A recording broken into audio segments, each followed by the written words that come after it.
Le coup près est tombé ce jeudi matin dans le très médiatisé procès pénal de Sean Diddy Combs.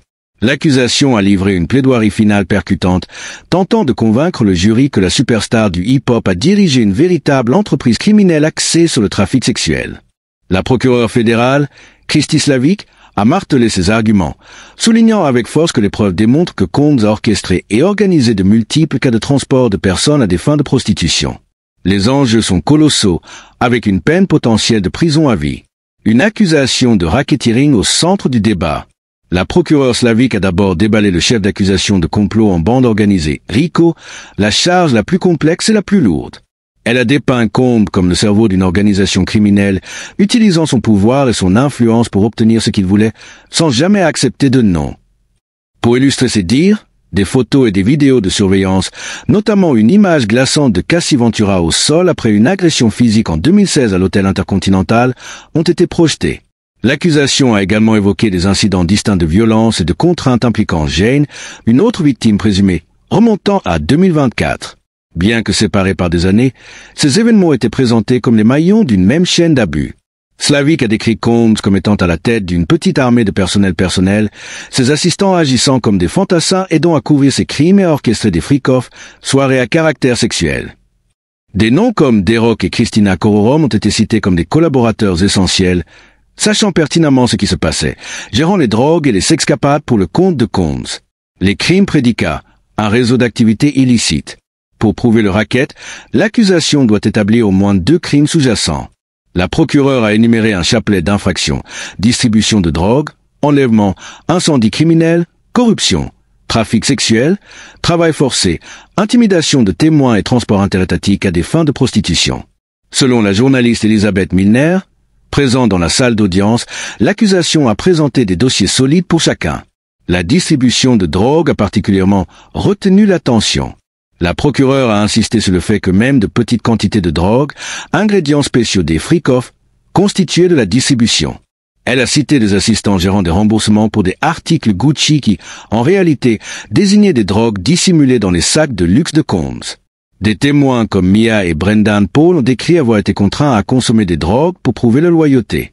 L'enlèvement a également été un point central, malgré les allers-retours sur sa qualification juridique.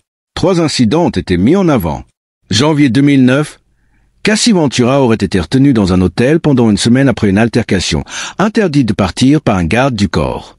2004, Capricorn Clark aurait été confiné et menacé d'être jeté dans l'East River lors d'un test polygraphique organisé par Combs après une disparition de bijoux.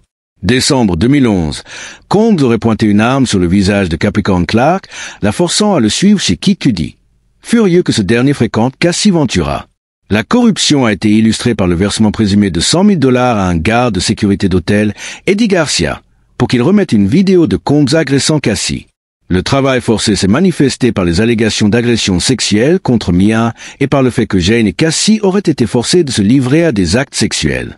Le trafic sexuel, les cas de Jane et Cassie. La procureure a détaillé les chefs d'accusation de trafic sexuel par la force, la fraude ou la contrainte, se concentrant sur Jane et Cassie. Concernant Jane, l'accusation a présenté une progression des faits. L'apprentissage, implication progressive avec les drogues, les tenues et le matériel pornographique. Le fantasy talk. Combs aurait orchestré les rencontres sexuelles de Jane avec d'autres hommes. Le levier financier. Le loyer de $10 000 par mois que Combs payait à Jane aurait été utilisé comme moyen de pression. La procureure a rappelé que Combs lui aurait fait savoir qu'il pouvait tout lui retirer. Des messages de Jane exprimant son malaise et le sentiment d'être utilisé ont été montrés, ainsi que des menaces de Combs de divulguer des vidéos sexuelles à la famille de Jane. Des incidents spécifiques, comme une fête en octobre 2023 où Jane aurait vomi entre 2 rencontres avec des escorts, et un incident en juin 2024 où Combs aurait utilisé le mot contrainte après l'avoir forcé à une nuit d'hôtel post-agression, ont été mis en exergue. La procureure a insisté sur le fait qu'un consentement initial ou répété n'annule pas la contrainte ultérieure. Pour Cassie Ventura, l'accusation a retracé le parcours du trafic sexuel depuis le début de sa relation avec Combs, alors qu'elle n'avait que 19 ans et qu'il était son patron. Le gouvernement a souligné la violence subie, appuyé par des photos et la vidéo de l'Intercontinental, que même la défense n'a pas nié, la qualifiant de violence domestique.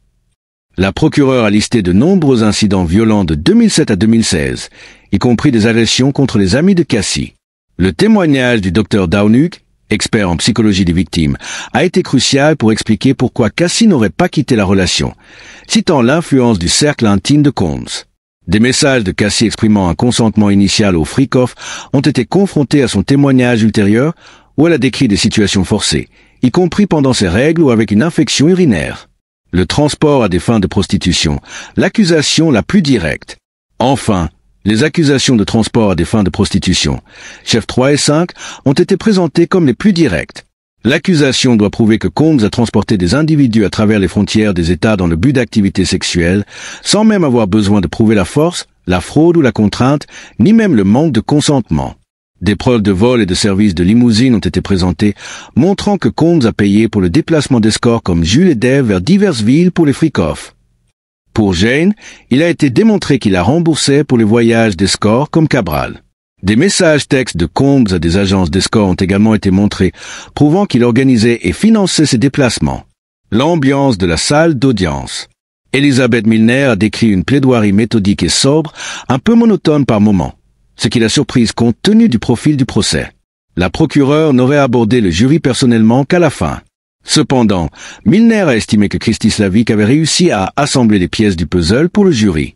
Quant à Sean Combs, il est resté en grande partie la tête baissée, prenant des notes. Cependant, il aurait manifesté un regard de dégoût à un moment précis, lorsque la procureure a cité un message texte où il aurait écrit à Cassie « Je suis désolé de t'avoir violé ». La présence de sa famille dans la salle d'audience semblait avoir une signification particulière pour lui, selon Milner.